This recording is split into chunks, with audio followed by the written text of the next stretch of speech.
Formed in 1987 in the East Bay of California by Billy Joe Armstrong, Mike Dirnt, and John Kiffmeyer, who was replaced by Trey Poole, Green Day is one of the biggest names in the rock industry and the music industry in general. Their impact on both these industries have been significant, and they made a huge name for themselves. You probably already know a few of their songs, whether it be from movies, video games, or radio stations. They even have their own rock band game. Anyways, Green Day started off as a pure punk band, then they moved to punk rock, and pop punk as they evolved their sound throughout the years. So without further ado, let's first dive into the sounds Green Day has had over the years and the types of styles they've experimented with.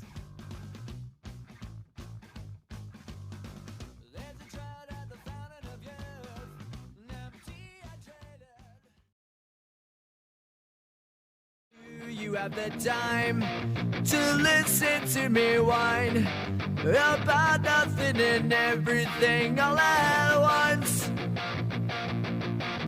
Green Day is largely known for their punk rock and alternative rock songs from the 90s and the 2000s, but they weren't always like that. Their first two albums were pure punk, leaving little room for punk rock or any other kinds of rock. After getting signed onto Reprise Records, Green Day changed to something more mainstream with the punk rock and pop punk style they are known for. Then they changed to more of a pop rock and alternative rock style after Nimrod, and sometimes getting experimental with some of their songs. They've been like this for many years now, although their more recent songs have leaned more towards pop rock. In terms of their lyrics, Armstrong has always sang about personal matters, and starting with Warning, incorporated political tones. Green Day's songs can range anywhere to a hyper-energetic song where Armstrong plays amazing solos and Trey Poole bangs the hell out of his drums, to songs that are more pessimistic and have slowed down rhythms. It's kind of amazing to think about the styles Green Day has experimented with. They never stopped themselves from performing something that wasn't unlike their usual style, and most of the times they do it, it turns out quite well. Well, that's enough of the general stuff. Next, let's analyze all the albums this band has released over their 30 plus years of performing.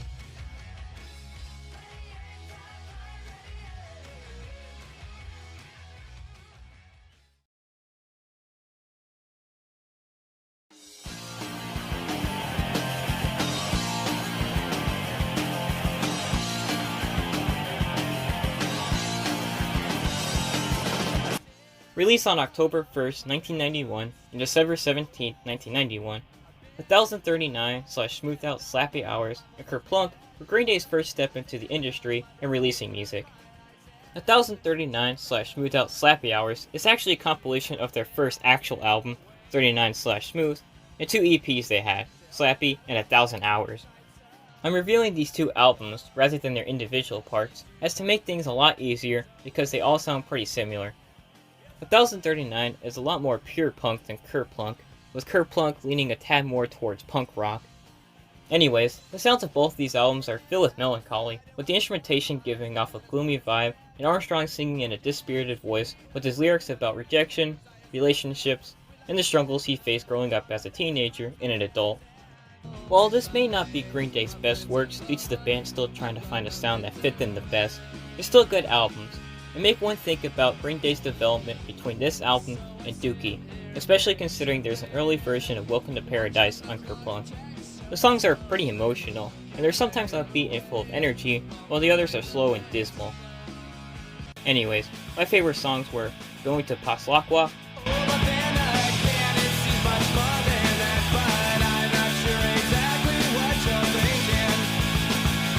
At the Library,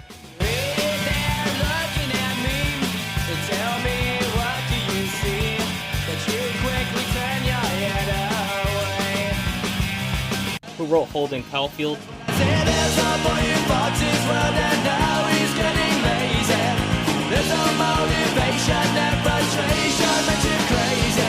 and one for the Razorbacks.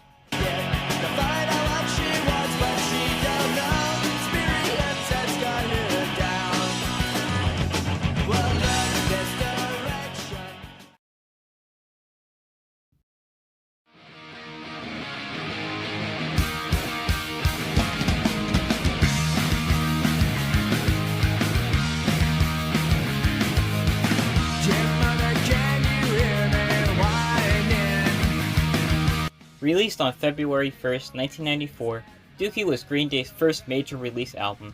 It takes on the punk rock sound they are known for, and it's a pretty good album. The instrumentation of this album is killer. The band really knew what it took to create a punk rock song with impact, whether it be bursting at the seams or taking a bit of a backseat and slowing things down. The lyrics are also off the charts. They're not really deep, but they work well with the instrumentation. Armstrong knows which chords to sing, and they have tons of meaning, with even more variation in topics such as anxiety, boredom, abusive relationships, and other inner struggles. It's not really a complex album. It's kind of simply punk rock fun, and that's what makes it good. There's also a hidden song that plays after the last song ends. If one were to wait over a minute after FOD, they'd hear it all by myself. It's just a recording of the band messing around. And as for its meaning, well, I'll let you look that one up. Okay, let's not talk about that anymore. Let's move on to my favorite songs, which are Burnout,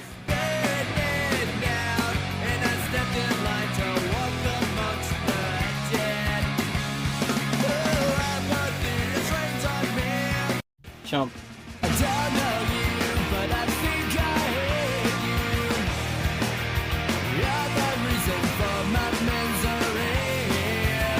When I Come Around, I heard you crying loud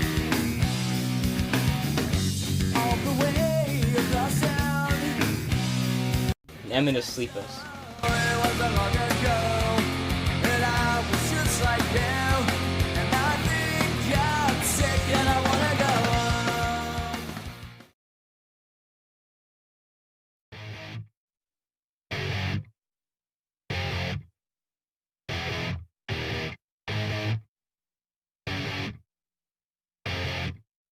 Released on October 10th, 1995, Insomniac is reminiscent of Dookie's sound, but more darker with heavier instrumentation and lyrics.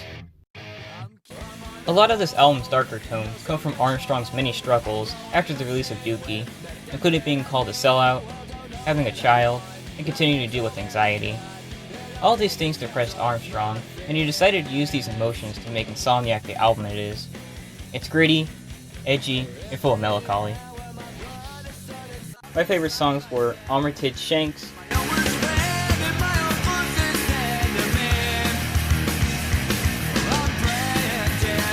Jaded,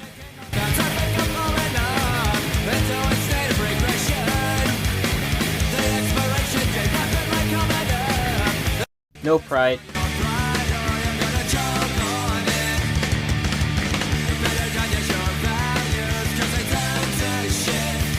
and Westbound Side.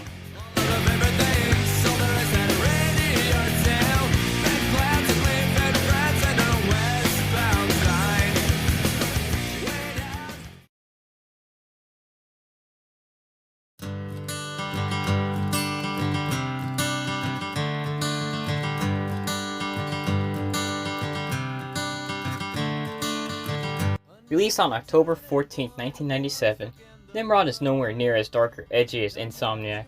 Rather, it's a lot more upbeat and leans more towards punk rock. Armstrong learned to deal with his heavy-handed issues, and this reflects with Nimrod's energetic, abrasive rock style. Green Day also did some experimentation with this album, making an acoustic song, incorporating trombones in King for a Day, and an instrumental surf rock song, all executed within their style. It's pretty impressive how much genres Green Day put in this album, while still maintaining a good flow and keeping that punk rock sound they were known for. Not to mention the amazing composition and vocals. My favorite songs were Walking Alone,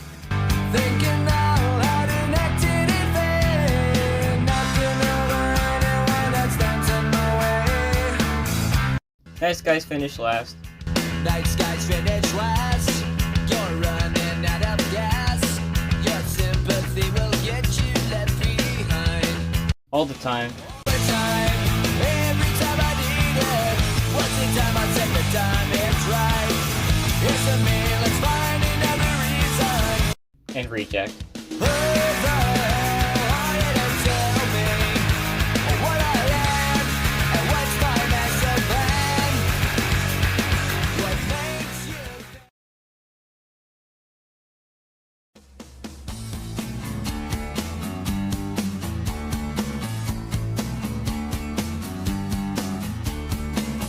Released on October 8th, 2000, Warning is a deviation away from the punk rock style of previous albums and makes for something that isn't so upbeat.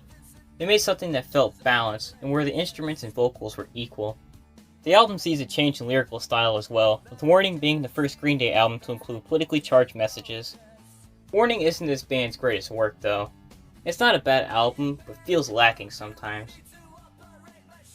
Warning saw a significant change from their style, and it feels the band wasn't 100% certain about their direction. It has its high points and low points. It doesn't match the quality of previous albums. My favorite songs were Warning,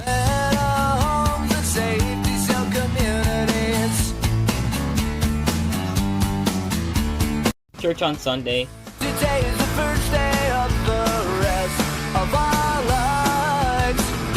Tomorrow is too late to pretend everything's alright now. Castaway, I'm on this sentimental journey in the sight and sound of no return and no looking back or down. and Macy's Day Parade. It's what it took to tell the difference between thieves and crooks. That's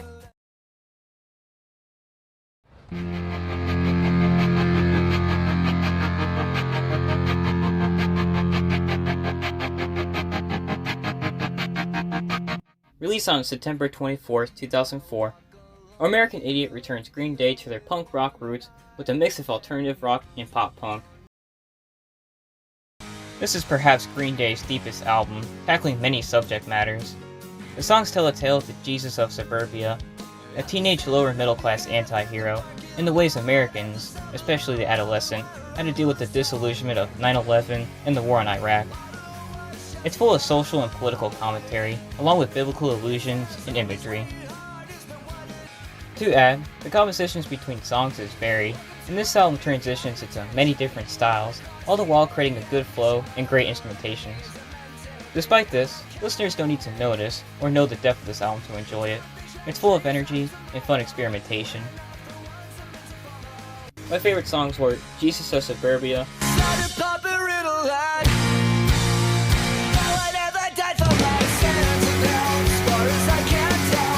Are We the Awaiting,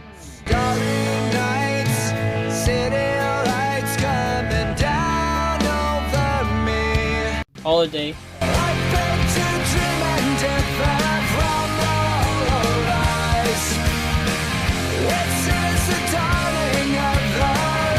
and She's a Rebel. She's a rebel, vigilante, missing link on the brink of destruction.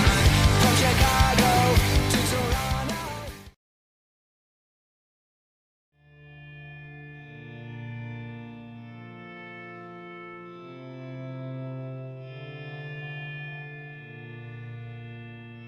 Released on May 15, 2009, 21st Century Breakdown follows in the footsteps of American Idiot, but still separates itself with a significantly different sound and a bit more mellow mood. It's split into 3 different parts: Heroes and Cons, Charlatans and Saints, and Horseshoes and Hand Grenades. And it's largely politically charged, as the story describes the challenges a couple named Christian and Gloria faced with the George W. Bush presidency. Just like American Idiot, this album also includes biblical allusions and imagery. 21st Century Breakdown does have its fast punk rock and power punk sections next to the slower parts to balance the album out and convey the story and messages. My favorite songs were 21st Century Breakdown, 21st Century Breakdown. I once was lost but never was found. American Eulogy, Red is the color of panic, elevated to the point of static. See the Light, Then I scratch the surface in the mouth of hell. and East Jesus Nowhere.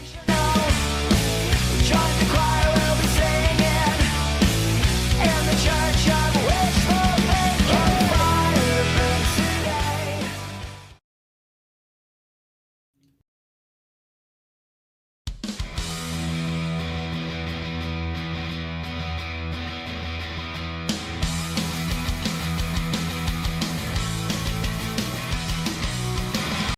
Released on September 21st, November 9th, and December 7, 2012, Uno Dos and Tres sway away from the style of American Idiot and 21st Century Breakdown. and are a lot more energetic and less political. The songs still have plenty of meaning, but it's probably some of the most nonsensical stuff Green Day has released. These 3 albums had the same style to all of them, but their songs are just enough so that anybody could notice and distinguish between the albums. To paraphrase Billy Joe Armstrong, when asked about these albums, Uno is songs to get someone in the mood to party, Dose is the party, and Trey's the cleaning up after the party. They're fun albums more than anything. Banging instrumentals, Armstrong's great vocals, and the overall energy makes these albums enjoyable and something to just jam out to instead of think about. My favorite songs were Kill the DJ,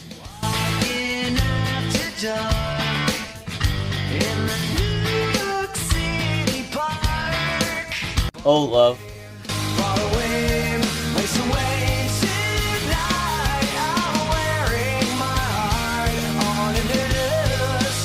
Ashley, with your puppet strings. You dangled your desires right in front of my face. Stop When the Red Lights Flash, Uncomfortable silence. I'll kill it if you want me to. X-Kid, Away, here goes nothing. The shining's over. X-Kid. and 99 Revolutions. There's a trouble in the air, a rumble in the streets. Going out of business, sailing a race.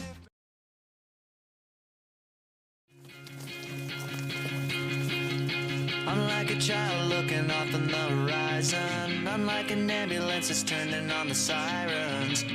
Released on October 7, 2016, Revolution Radio goes back to the lyrical style of 21st Century Breakdown. The political themes are back, with some other songs that feel more nonsensical.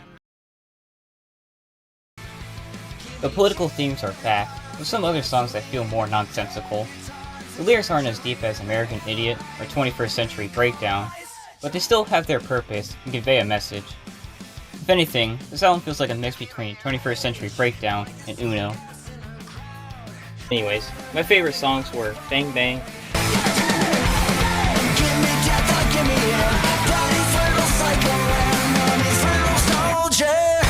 Revolution Radio,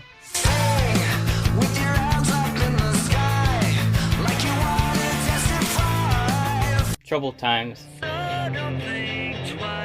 We live in troubled times.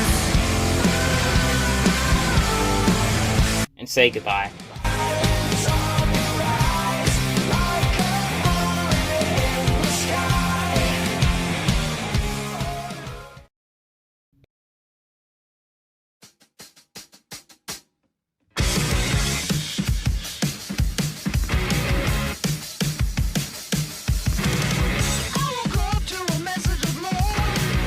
Released on February 7, 2020, Father of All Motherfuckers is a pretty significant change of Green Day style.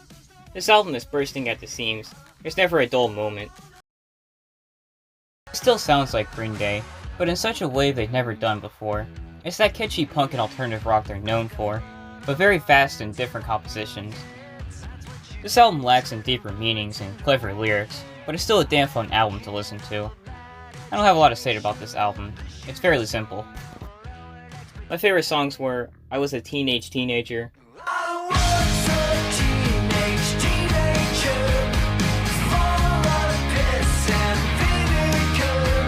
Oh Yeah,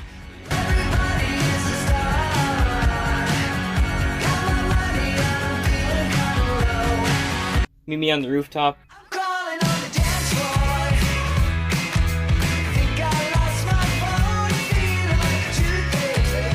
and Fire, Ready, Aim.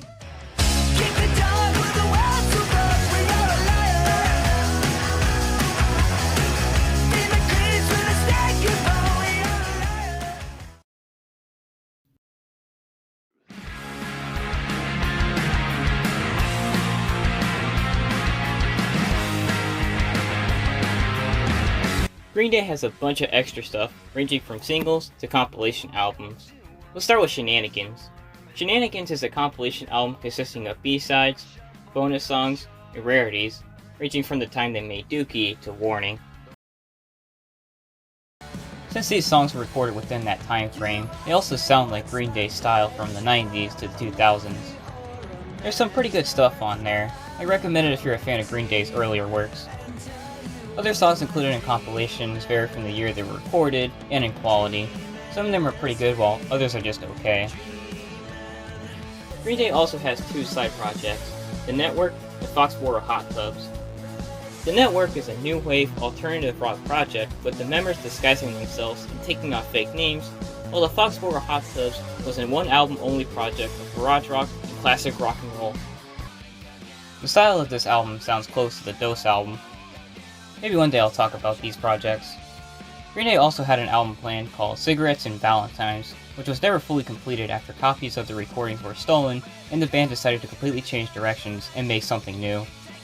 There are still some salvaged recordings, but most are gone. The song Cigarettes and Valentines was performed live at some concerts, and weirdly enough, two of the Network songs appeared on the track list for the album. The only other thing I could think of when it comes to extra Green Day songs is the 3 tracks on the International Super Hits album, which are reminiscent of Dookie, Nimrod, and Warning. They're pretty good songs that I recommend giving a listen to. Other than that, I've covered just about everything worth mentioning here.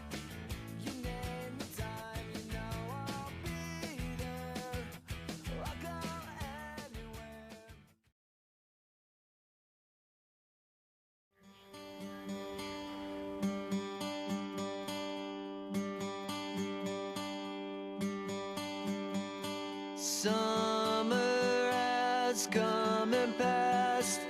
Green Day has a lot under their belt, and every album is packed with a different style of punk rock to keep listeners entertained with their amazing songs and variation. They've had a huge influence on the rock industry, and have no doubt served as inspiration to many new artists and bands. Due to Green Day's huge music catalog, I made this flowchart to help the viewers see which kind of Green Day would best fit their preferences. And until next time, hope you have the time of your life. It's something unpredictable, but in the end it's right. I hope you had the time of your life.